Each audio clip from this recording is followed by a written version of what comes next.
find ourselves at the foot of the Rockies, Denver, Colorado, for this edition of the NFL on EA Sports. A moment ago, through a shower of pyrotechnics, it was the hometown Broncos taking the field as they get set to do battle with the Carolina Panthers.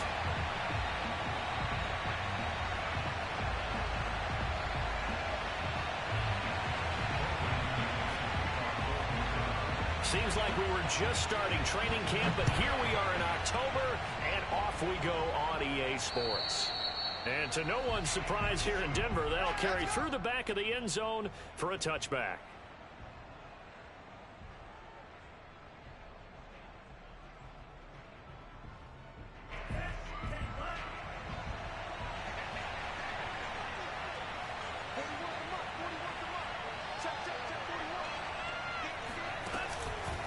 Now a man whose father won 2 rings as a Bronco, it's Christian McCaffrey. And that play going absolutely nowhere as he's belted before he could get out of the backfield. It'll go as a loss of 3 right away, and it's second down.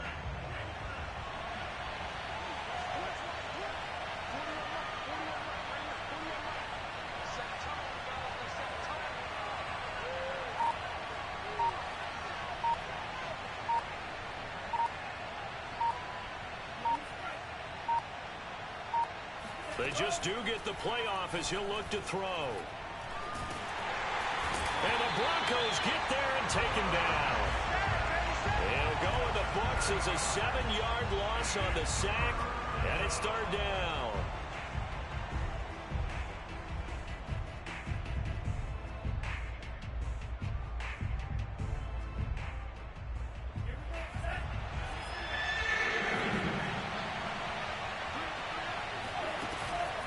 Play-action fake. They'll look to throw.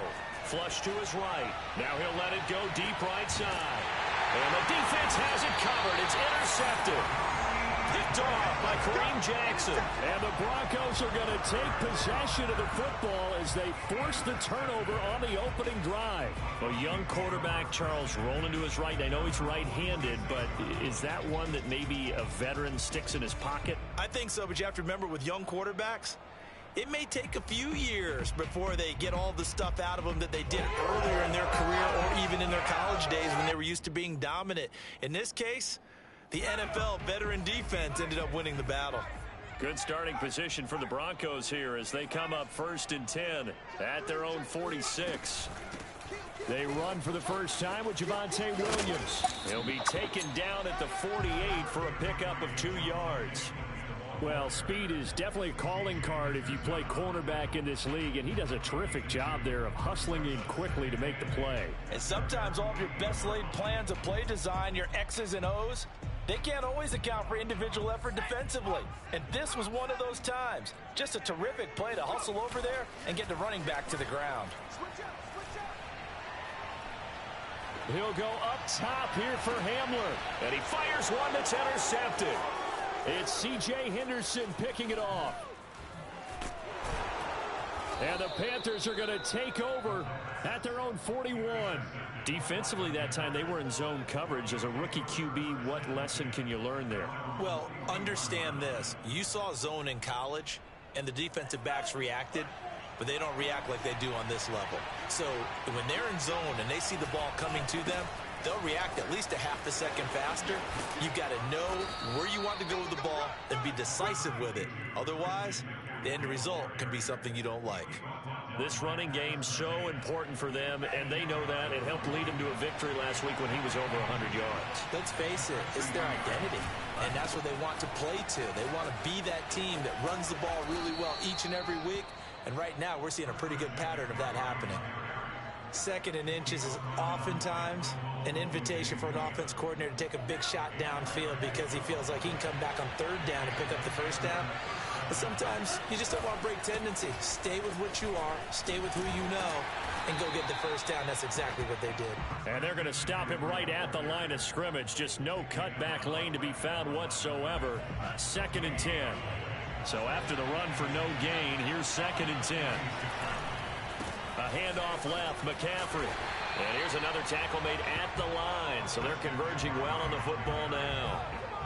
Back-to-back stops make it 3rd and 10. The running lanes have definitely not been there for him here in the first half, and I don't think it's all been his fault. His offensive line hasn't given him much space. A loss results there. And he's going to be sacked. They sack him back right at the midfield stripe. Call it a loss of 4 there on the sack. And speaking of the number 4, it brings up 4th down now. So on 4th down, here's Johnny Hekker to punt it away. KJ Hamler deep for the Broncos. And that is much too long. That's into the end zone for a touchback.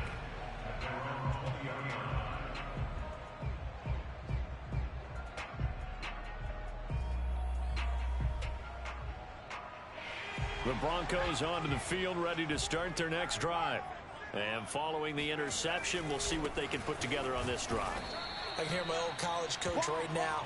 He always used to tell us before every game, the team making the fewest mistakes will win.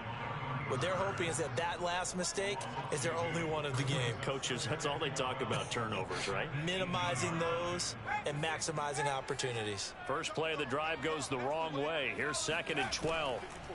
Now back to throw. Into double coverage, and it's intercepted. Jeremy Chinn picks it off. And his guys are going to get the football at the 37-yard line. 2nd interception for him now here in this first half. And you got to think he's a rookie, Charles. How much does confidence start to become a factor? I think that's a great question because that's what they're going to check on when he gets to the sidelines. The coach is going to check on it. His teammates going to check on it because when you haven't done it before, it's not something that's part of you. You got to see how you're going to react. Let's see how he bounces back. Yeah, because 2 interceptions for him in college and a half. I mean, that just didn't happen.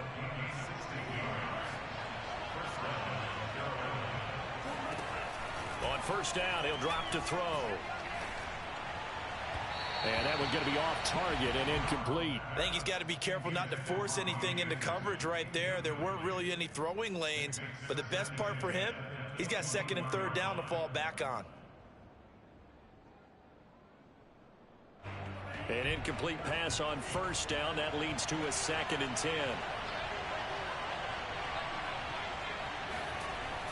Here's a play fake as they set up to throw. And he's got the hook up to Moore. And he'll go out of bounds in the red zone just inside the 20.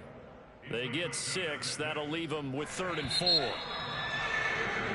We're scoreless after 1. Panther football to start quarter number 2 as they've got it with a 3rd down coming up. On play action, they'll throw. And he can't find a receiver, and he's brought down. So it looks like the offense isn't going anywhere. They're going to go for it on 4th and 7. They'll set up a throw. And it's caught. And so close, he gets it to the 1. Out of bounds right there. What an excellent end result for them. But let's go back to the decision, first of all, to go for it all on 4th down. A lot of pressure on the quarterback's shoulders, but they knew he could handle it. Makes the right read there, gets the ball to his receiver. They get the 1st down. It's now 1st and goal. And no signal yet. I don't think he got in. He didn't. They'll mark him at the 1. Again, McCaffrey. And the avenue collapsed for him as he's going to be held up short of the goal line. 3rd down and goal. This Denver defense trying to hold up for one more play. McCaffrey will take this one in. Touchdown, Carolina. So the 2nd down run didn't work. They run it again on 3rd down and get in. I wasn't sure if they might pass it, Charles. We know that they like to mix it up down here around the goal line. Yeah, almost felt like the offensive line said, forget mixing it up. Let's call our favorite running play over our best blockers, and let's get this one in. Gonzalez good on the extra point, and it's now a 7-0 game.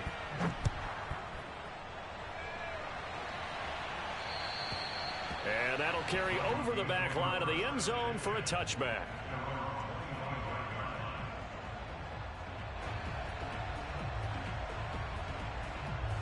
Denver offense at the line, ready to go. To this point, the results have not been good. 2 possessions, 2 turnovers. And that's obviously something that can't continue, but to go a little bit deeper on that one, I would think about some play calls now, not even necessarily to my best player, but to someone I can trust with the ball. Try and get things settled down a little bit. Here's 2nd and 10.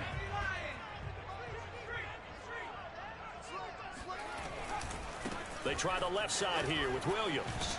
And he'll wind up with about 6, up past the 30 to the 31.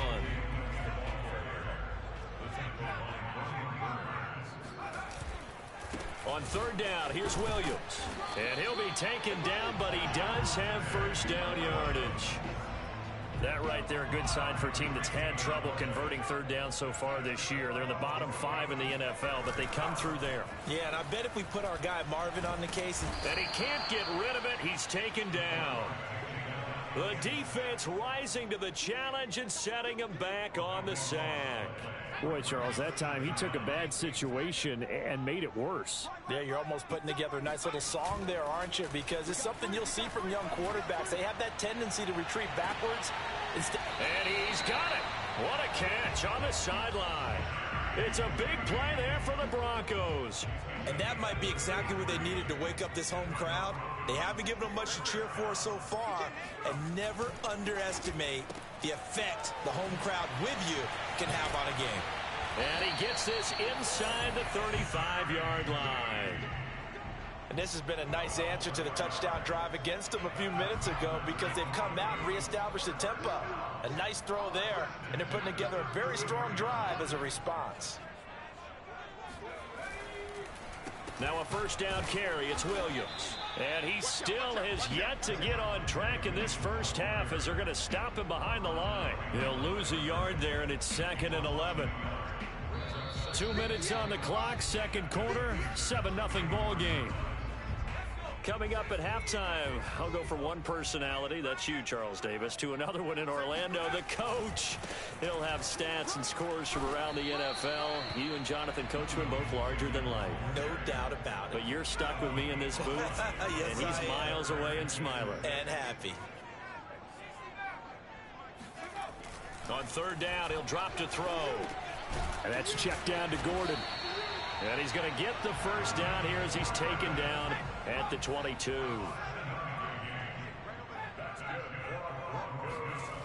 They're going to look to throw. Flushed out right. And that one drops down, incomplete. Good coverage there, forced the ball free, and it's 2nd down. He did a fine job there of not hitting him before the ball arrived, and I've got to tell you, you can often mistime that play because of the angles of approach. When you're going to get him, sometimes you panic as well and think, I've got to be there right now. Instead, in this case, timed it perfectly and knocked it free. Now a 2nd down throw for the end zone, but it's incomplete. This offense was on the move. Now 2 straight incompletions have them looking at 3rd and 10.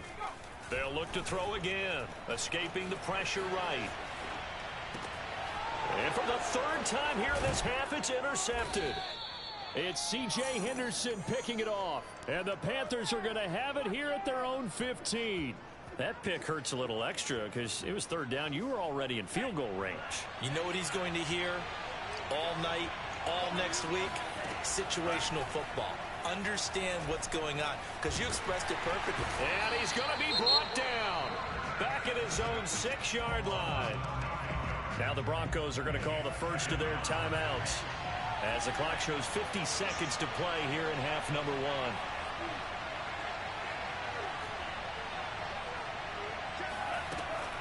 Off the play fake, he'll look to throw. Oh, the ball comes out on the hit, but they'll say it's incomplete. Well, as we get ready for 3rd down, let's go back and recap here. The sack on the first play of this drive, that threw a wrench in what they were trying to accomplish because they were compelled to throw the ball on 2nd down. A running play was not in the works. And that incompletion, and it's intercepted in the end zone. A great read, and it's picked off. A big play there by the rookie. An interception followed by the return for 6 points. If you want to be accepted by your teammates and coaching staff, make plays like that. Extra point from McManus is good. And we are tied here in the 2nd quarter.